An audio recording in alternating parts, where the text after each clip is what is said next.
Ngiyanibingelela nonke babukeli be-Black Life TV kuphi nakuphi la kufika khona lo mbukiso. Igama lami nginguStufuza Dlanga Amandla Zulu, umgwenyankomo Savukazi Mvuleni, intokazi yazala Mamkhize. Namhlanje-ke ngiyanamukela kuhlelo esilubiza ngokuthi izigameko zempilo. So today ngivakashela ubhuti wami uzongichazela kabanzi ukuthi bamgila ngani. Sike simuze ukuthi ngabe siphatheleni, sabona? Kunjani sisi? Ngiyaphila kunjani? Ngiyaphila. Ngirathi nami.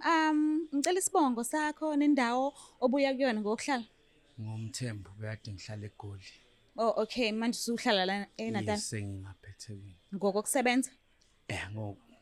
Unekhaya? Ngenkinga thizeni eyikhona. Oh, okay. Yes. Ngabe bagila bakwenzani? Cela uze nazo. Shuthi siswami kunensizwa ebiwumngani wami. Sizwana kakhulu naye, ngimthatha njengomfowethu. Okay. Uthole itender nje a year ago. Wathole itender ke eshota ke emalini ukuthi ekwazi ukuthenga izinsiza kusebenza. So ke ngase ngimzamela ke imali kumuntu engimjwayele kakhulu ukuze esizakala ngoba ngimthathisa kwamfowethu ngazi ukuthi kusasa uzoyibuyisa imali ngenxa ukuthi utholile umsebenzi. Kuthe sekunjalo ke kanti yena ongizele ngobutsotsi. Hawu.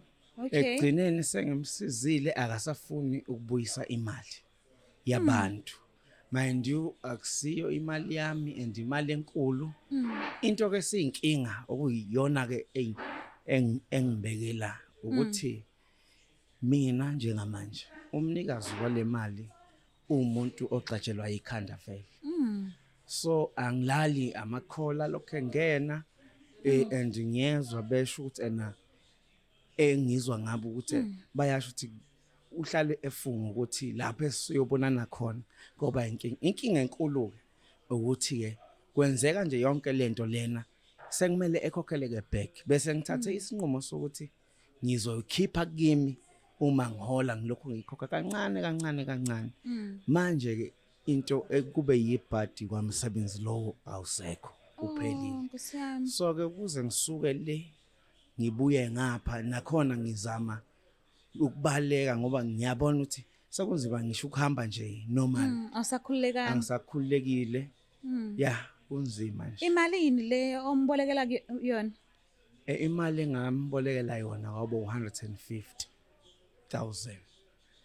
Imali engisayikhokhile njengamanje ayakadluli ku50,000.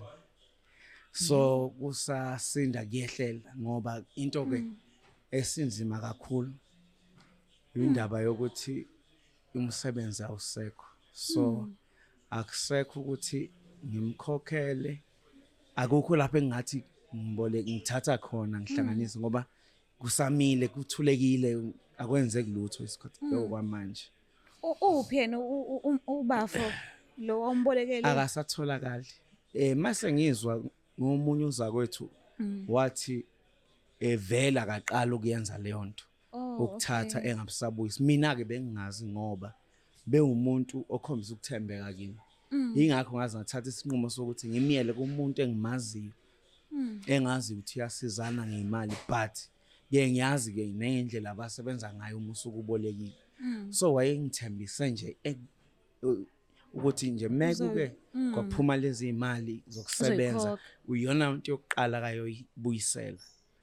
Manje nje yilokho ngizima ukuthi manje sengiphila ngokucasha. Ngiyaqasha lapho engicashe khona ngisho ukuhamba ngisho uya somewhere. Inkinga. Shish madoda. Manje umfweni lo ombolekile imali uhlala emqashweni umaze emqashweni wazi kubo? Behlala eSoweto. Okay. Kwaphela behlala kumuzo oseceleni kwalabo engihlala khona. Eduze kwasekhaya mina bengisekhaya yena ehlala angazi kwaku kanjani but yes from sekwenzeke lesigameko angiphindanga ngamthola ngoba ngiyazama ukumchecka nakubantu abamaziyo lutho angibathola. Akatholakali noma ngifona ngifaka voicemail yonke nje into senyamalele nje. Ngizama ukucheck ukuthi la behlala khona ubeqashile yini noma bekwi lapha I think beqashile umuzi kwaphela mina bengingazi ukuthi kanti yena uqashile Oh. beyintshetho kwakhona nje ngoba bekuhlala yena Oh, okay. yena nezingane nje kuphela behlala nazo lapha. Yo, akekho futhi omunye umuntu oseduzane naye omaziyo ngaphandle kwakhe nezingane. Neshwa ke into eyenzekile ngifonele lo behlale ethi usisi wakhe kwawukuthi kanti kwakusisi wakhe ngesibongo kuphela.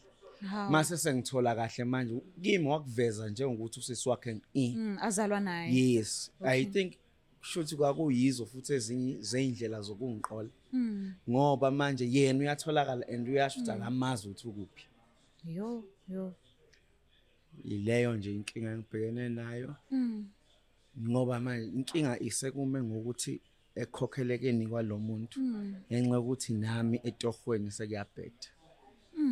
Kona ke vele wenze njani ngokuphelele lo msebenzi? Kuphela contract noma kwenzekeni? Inkampani yethu yavalwa. Okay. La bengisebenzela khona bavala. So it been 4 months bevalile. So yeah.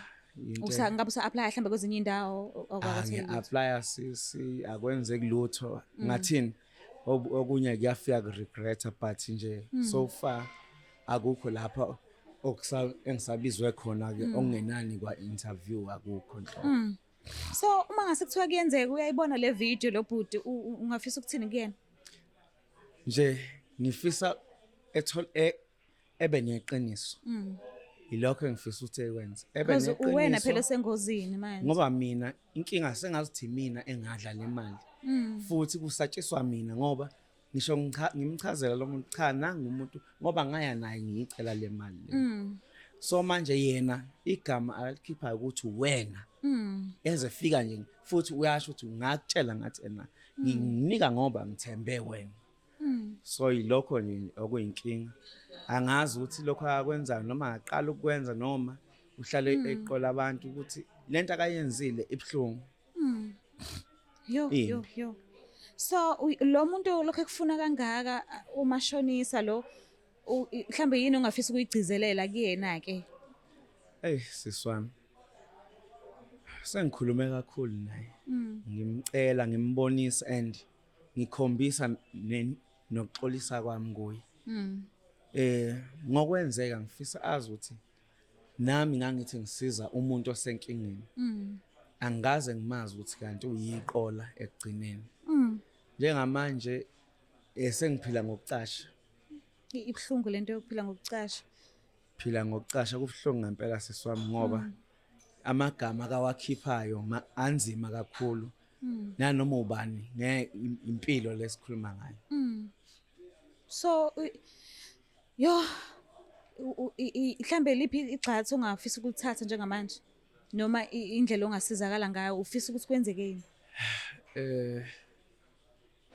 Into engizamayo ukulona ukuthi ongenani ngithola umsebenzi okuyito at least ngivumelane naye mhlawumbe ukuthi njalo ngenyanga kunemali engiyibuyiselayo kanjani ngoba vele kubhekene nami. Yes. Ayikho futhi into engayenza so ukuze ngibe safe ukuthi ngithole ukuthi ngisebenze ngikwazi ukumkhokhela. Ubuyise le mali yo ayisenkulu wema. Okay, kulungile. Let's hope ukhona ozobukela ivideo esekhaya akhona mhlambe ukukusiza mhlambe angakuthola kuyiphi namba? Inamba engitholakala kuyo it's 084 60 65 621. All right, uthe usibonga Mthembu. Mthembu. All right, siyabonga kakhulu ngikufisela inhlanhla ngathi ungalithola usizo because abantu babukele inamba yakho futhi sizoyibhala phansi escreenini mase kuphuma le video le ukuze uzokhona mhlambe ungalithola usizo asazi bathi asihlale ethembeni. Ngiyabonga kakhulu nje ukuthi ungivakashele kuhlelo. Ngiyabonga kakhulu siswa. Mbukela lapha ekhaya ngiyacela ukuthi ungakhohlwa ukuthi subscribe, ulike, ushare. Mina ngiyithanda kakhulu. Bye. It's the Black Life TV.